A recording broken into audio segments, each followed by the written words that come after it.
Hello everyone, welcome back to Learning Grounds.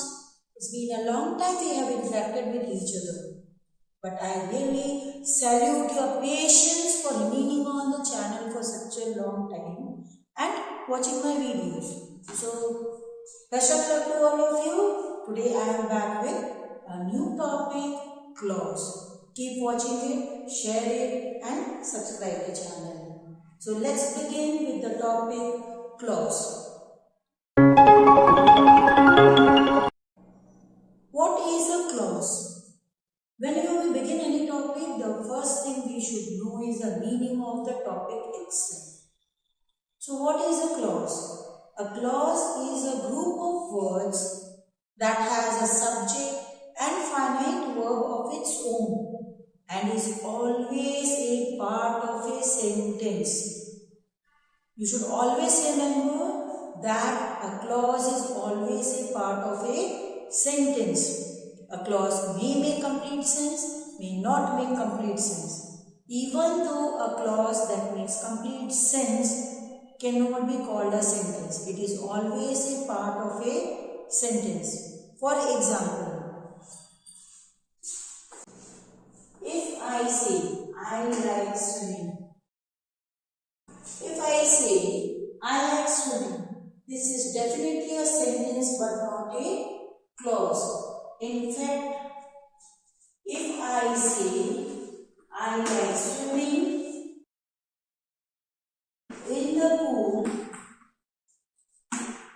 is a sentence comprising of one clause, that is your I like swimming, which makes a complete sense. Now this part is a clause and you can see it is a part of a sentence. We have some more parts in the sentence and now it has become a part of a sentence.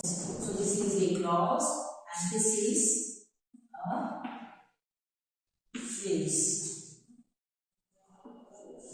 So in the pool is a phrase. Phrase is a group of words that does not make complete sense.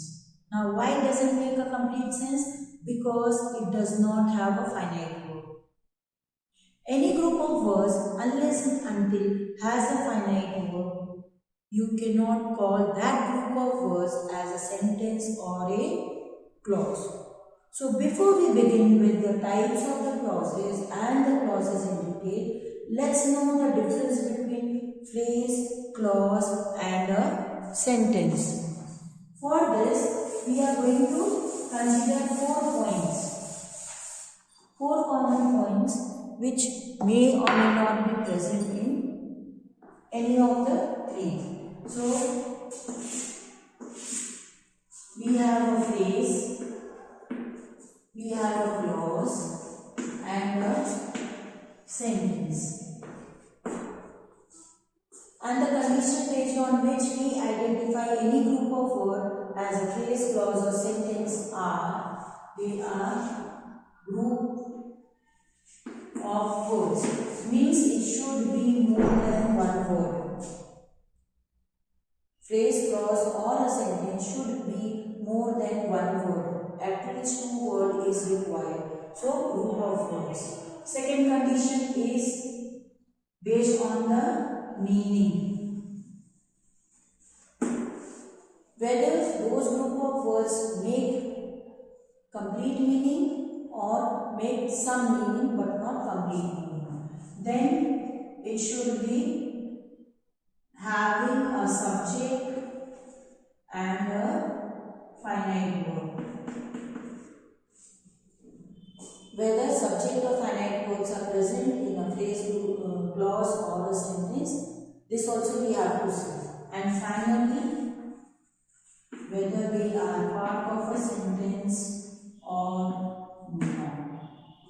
These are the 4 conditions which should be satisfied by phrase, clause and sentence, and based on these conditions only you identify the group of words as phrase, clause or a sentence.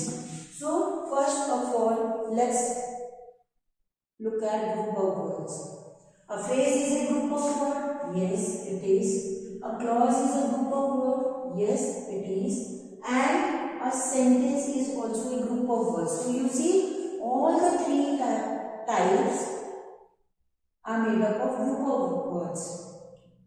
Now it's very difficult to differentiate between them. Now we move to second condition. So we are going to pay attention to the meaning, whether it makes complete meaning or not. So phrase do not make complete meaning. It does not make complete sense. Right? Why? Because it does not have a subject and finite word. So if there is no finite word, no group of words will make complete meaning. But when I come to clause for meaning, it may or may not make complete sense. A clause may make complete sense, a clause may not make complete sense. Right? Why? When will it make complete sense? And clause, as I said, it should have a subject and finite word. So it has a subject and finite word. Coming to sentence, makes complete sense. A sentence is a group of words that make complete sense, and it also has a subject and finite word. So now you can see clause and sentence. Clause is a group of words, sentence is a group of words. Clause may make complete sense. Now if clause makes a complete sense, you can call that clause as a complete sentence, but no. You cannot call it as complete sentence. Why? Because clause should be a part of a sentence. It should be a part of a sentence. If clause makes complete sense and is a part of a sentence, then only you can call it as a clause. Otherwise, it becomes complete sense, because a sentence is not a part of a sentence. It is complete in itself. Right? And same way, now your phrase also, since it does not make complete sense, it needs a subject and finite word. So, phrase will also be a part of a sentence. I hope this table gives you a complete view in short about the difference between them. So now you can see a clause differs from a sentence, even though it makes a complete sense. Clause differs from a sentence being a part of a sentence. And same way, phrase differs from clause or sentence. Why? Because it does not have a finite word. So I hope the difference between phrase, clause and sentence is clear. So let's start with the details of the clause. Clause is broadly classified into two parts, that is a main clause and subordinate clause. As stated earlier, main clause is a clause that makes complete sense, and subordinate clause is a clause that does not make complete sense. Means it is dependent on the main clause for its complete meaning. So main clause makes complete sense, whereas subordinate clause do not make complete sense. That is, it is dependent on the main clause for its complete sense. For example,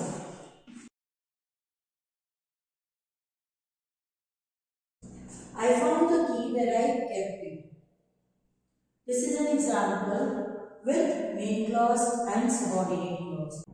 It is not necessary that every main clause will have a subordinate clause, but it is compulsory for every subordinate clause to have the main clause, because the meaning of the subordinate clause is completely dependent on the main clause. So we have a sentence here, and in order to find out the number of clauses, there can be as many subordinate clauses or main clauses in the sentence.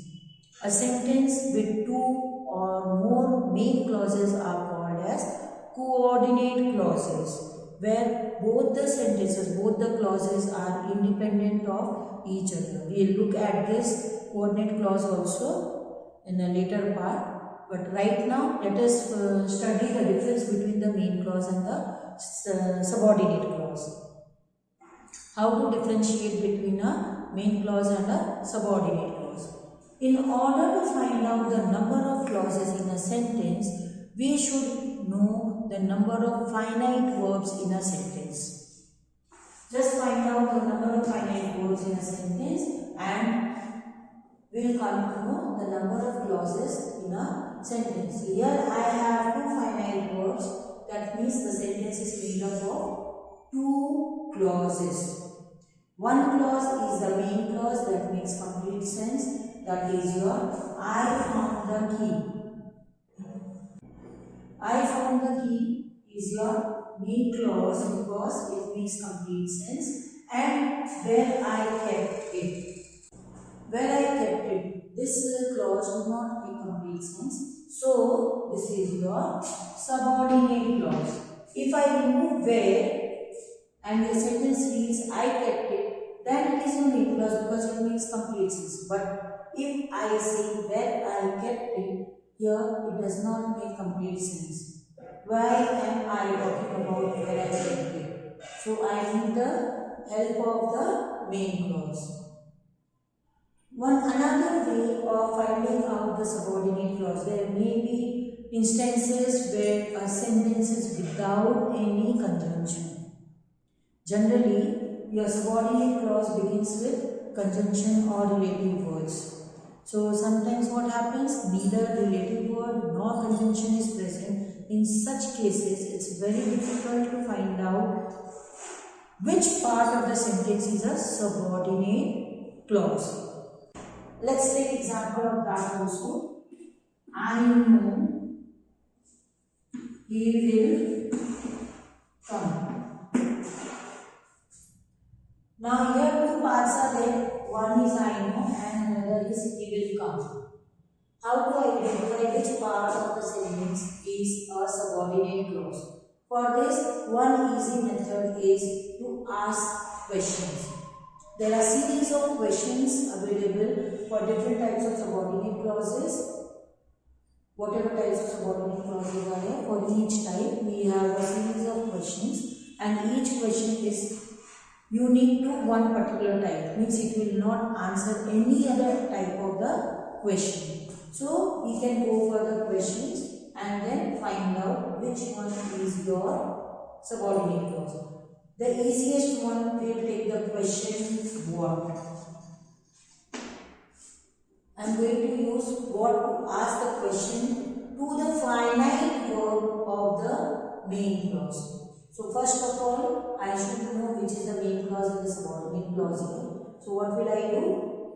I will ask the question what to the verb of the first clause, whichever clause is in the beginning, I will ask that. So what I know, the answer is he will come. What I know, the answer is he will come. Since this part of the sentence answers the question of this part, we call it as subordinate clause. Subordinate clause is always the answer to the question asked. If I ask the same question what to the other part, what he will come? What he will come? Do I get this answer? No. These are easy tricks to understand and remember things. These are not the rules. Please make it clear, these are not the rules. These are simple tricks that I have developed it myself to understand things in a better way and impart the same knowledge to the students in the simplest possible way. So these are not the rules, these are simply the tricks to remember things. So please do not go in quite detail about all these things because these are not the rules. These are only the tricks. Like you have acronyms and all for science and all. So here we take the help of the question words to identify things. So if I ask what he will come, do I get this answer? No. I don't get I know as an answer for what he will come. And since I have only two clauses here, so this is your main clause which answers the question what I know that he will come. So here you have a conjunction that which is already understood. Whether I mention it or don't mention it, it makes no difference.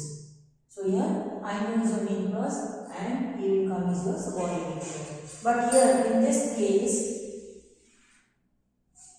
I have a relative word here. This is your relative word where. Where I will use the same word. Since it's a question word also, I will use the same word to answer question to the main clause, the verb of the main clause. Where I found the key? Where did I find the key? Where I kept it. So I get this part as an answer to the question. So this is the subordinate clause and this is your main clause. I found the key, has no conjunction, no relative word, so this is your main clause. And where I kept it, it has a relative word, relative adverb here, so this is subordinate clause. I hope the difference between main clause and subordinate clause is clear, with the joining word and without the joining word.